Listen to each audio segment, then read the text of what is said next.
Now, currently there's not a lot of options when it comes to smaller tablets, but today we're checking out the all new Redmi Pad SE 8.7 inch tablet. This one's pretty affordable at just under $200, but I'll leave a link down below with current pricing and more information.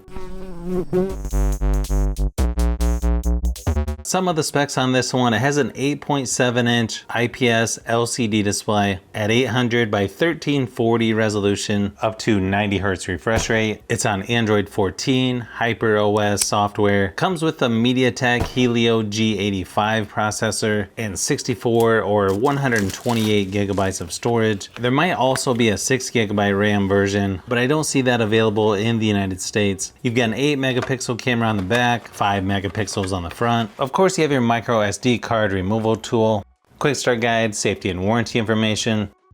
If you use the charging brick, of course you'll need an adapter in the United States.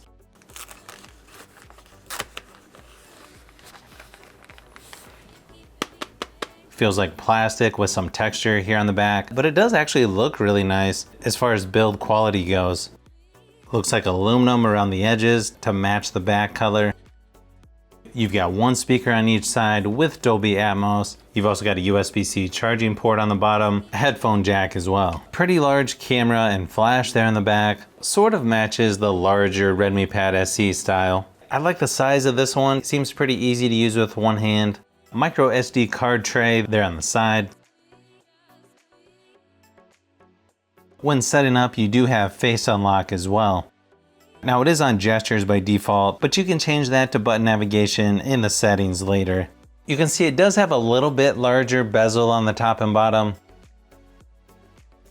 Looks like it's using just under 26 gigabytes of the 128 gigabytes available.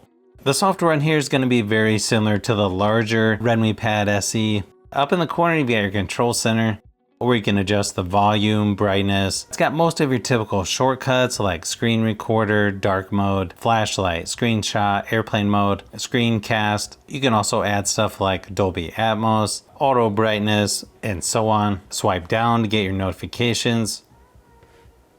By default, it does keep all of your apps on the home screen. Left of the home screen, you got the Google Discover newsfeed. I feel like the screen could be a little bit brighter. Not bad considering the price, I guess. The screen quality on here looks pretty good, probably comparable to the Galaxy Tab A9. You can go up to 1440p resolution for YouTube videos. It's also Widevine L1, which is going to be good for streaming apps like Netflix.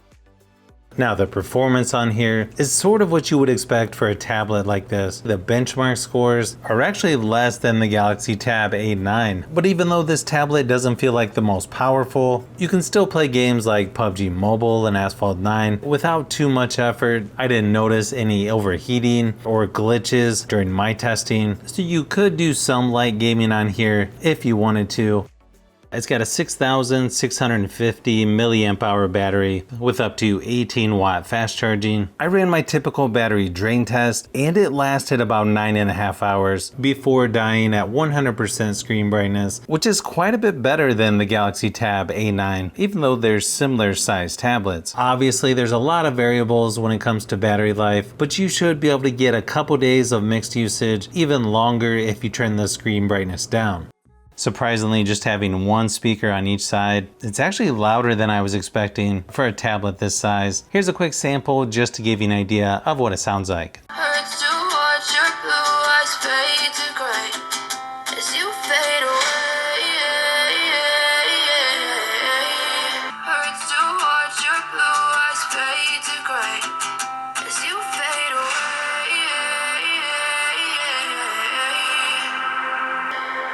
As you fade away. As you fade away.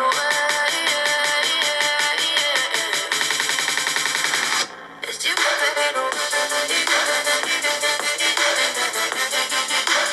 As you fade away.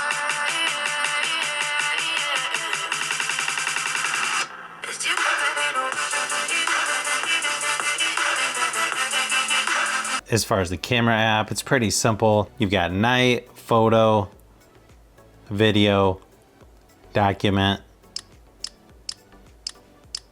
Fairly fast shutter speed, at least in my studio lighting. It'll shoot up to 1080p resolution for video recording. Here's a few quick samples just to give you an idea of what to expect from the cameras on the Redmi Pad SE 8.7.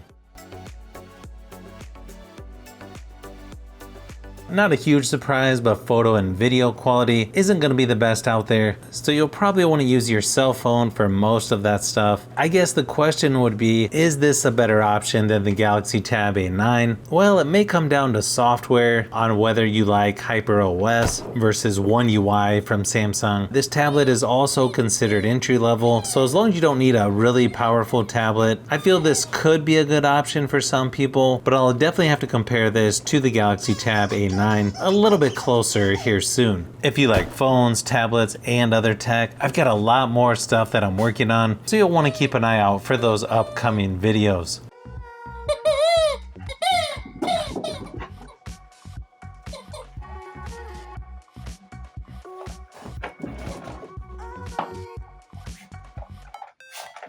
So if you've made it this far into the video, you may want to say thanks by subscribing, and don't forget to give a thumbs up if this video was helpful. This is Brian from FishBee Productions. Thanks for watching, and I'll see you on the next one.